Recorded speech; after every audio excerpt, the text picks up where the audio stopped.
Alright, processed and sealed units. These are probably the two most common styles that you'll find. These ones are usually in home air conditioners, window units, things like that. This style is usually dehumidifiers, refrigerators. They have bigger versions of these that go in the home air conditioner units. I wouldn't suggest doing this with a cutoff wheel. It's not very cost effective at today's prices. It's January 2019. I think the spot price right now at the yard I go to is like $205 for number 2 copper. So at that price, it's not really worth doing this job with a cutoff wheel. Price goes up, you probably make pretty good money doing it. I use a plasma cutter because I have it. I've had it for years. It works really well. You got to do this job outside though, because it's a tidbit smoky. I guess we'll blast into this one first. Show you what it looks like.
That's what it looks like inside. Another thing with all these, they all have oil in them. They're oil cooled. So what I do is I drill a hole in the bottom of them, usually. See there? And then I tip them up onto a 5-gallon bucket with a lid on it and some holes in the lid, and I'll let them drain. I'm kind of in a hurry. This one didn't really drain out all the way. I just drilled this one this morning, but these other ones are pretty dry.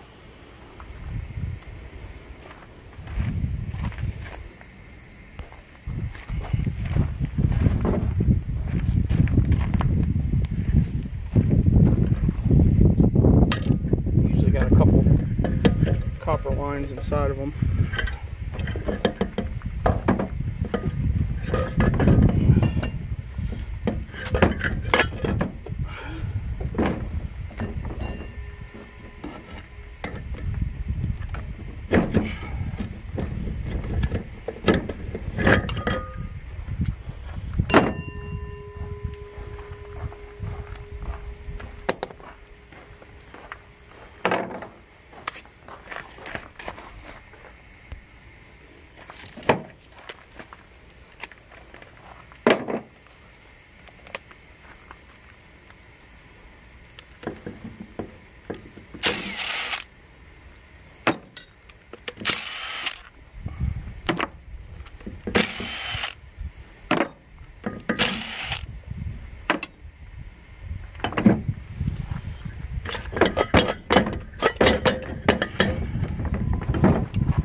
One style.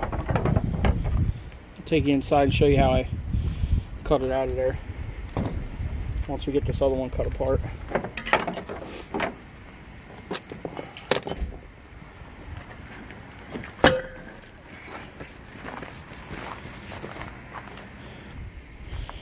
As you can see here, this stuff's pretty thick. I mean, I don't think it's exactly 3/16, but it's definitely 1/8.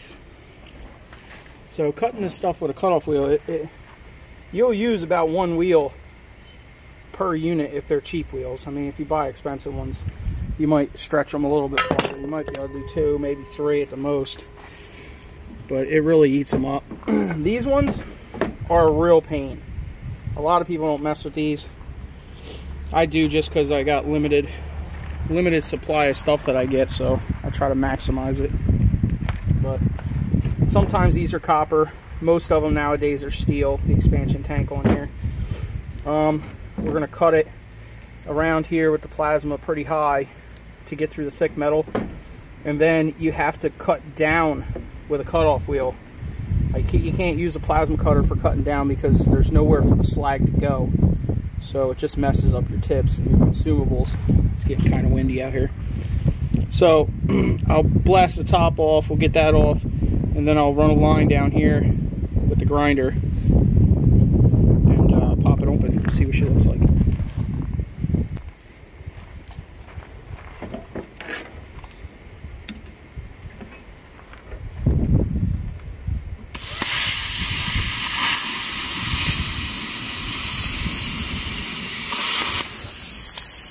Say though, if anybody's in the market for a plasma cutter, I would only buy a Hypertherm.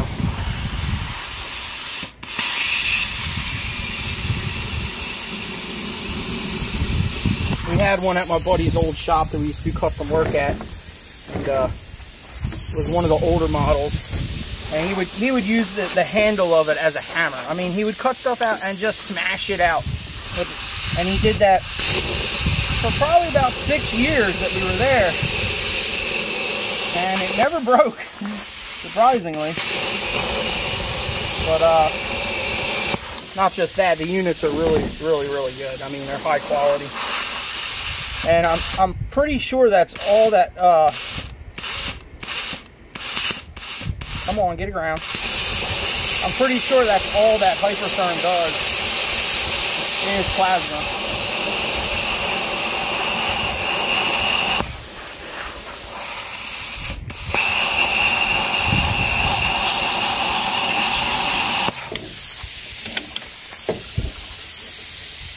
As you can see, it's a pretty smoky job.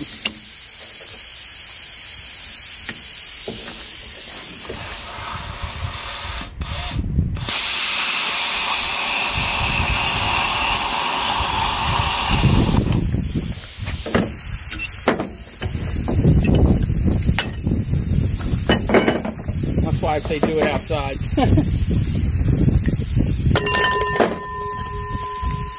You can see what's in there now, and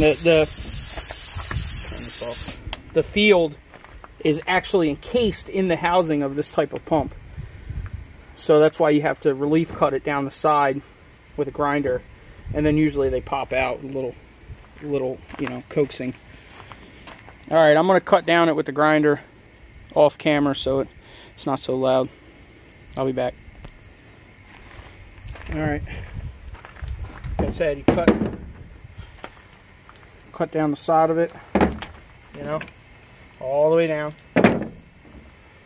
You can see the field in there through the crack. See how hard it is to get it out. This style can be a real pain to get apart. Usually if you take a screwdriver like this, wedge it down in there, get her to pop, and then usually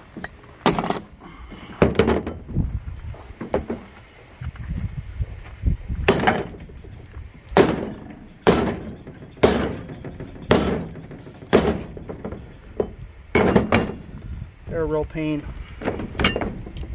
We might have to go in on the vise. out.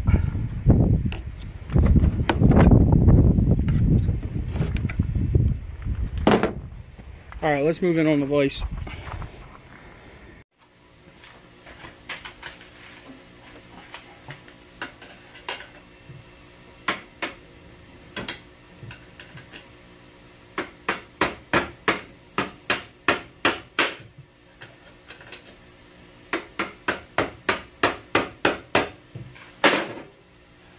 Take a little bit of relief off of it, a little bit of pressure off it, I mean.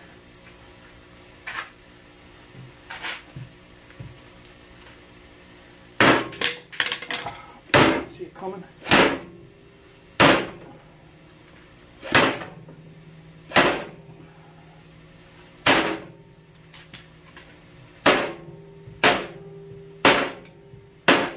There she goes.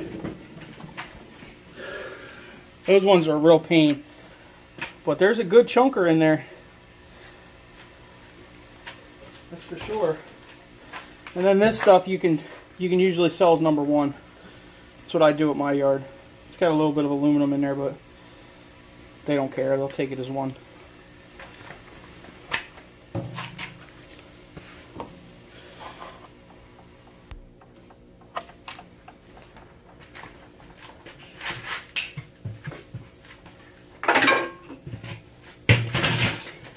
Pretty much just like my motor processing video, if you check that out.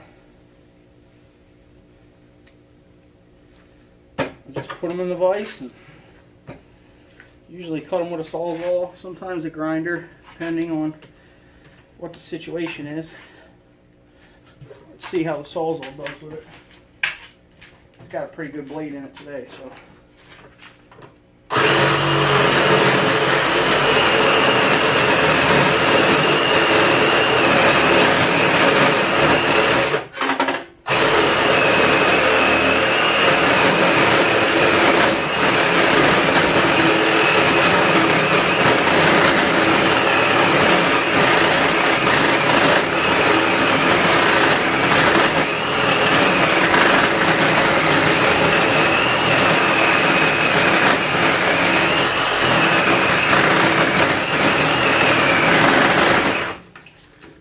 Looks like we might have to get the grinder out. Come back when I get the side off of it. Alright, we got the end off of it. Same thing as my other video. If you guys haven't seen it, check it out. I made this tool. Just a piece of 3/8 round bar, maybe 1/2 inch round bar, I don't know. Sharpened it to a point. Bird mouthed it.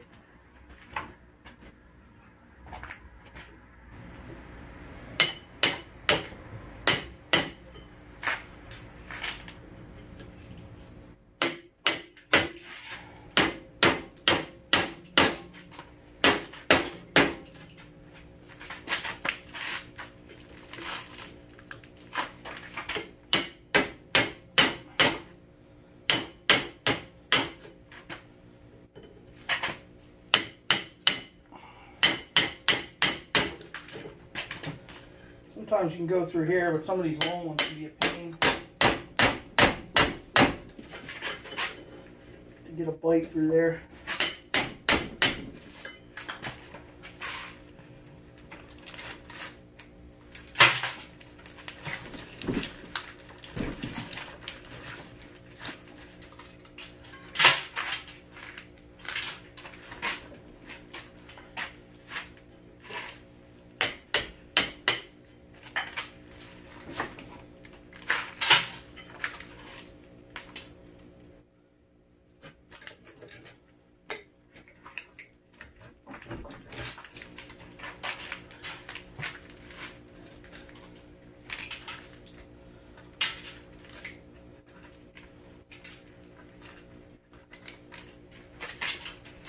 Sometimes when it gets low, you can get in here just by hand and do it with this tool. It's really simple. I mean, is it worth it? And the time it takes you? Depends on what you got to do. Guess you'll have to make that decision for yourself. It's worth it for me because I have limited scrap.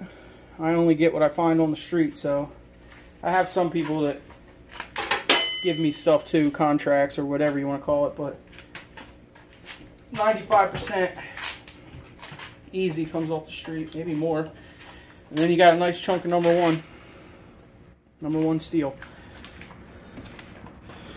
Alright, figured I'd make a video on that. Catch you guys next time.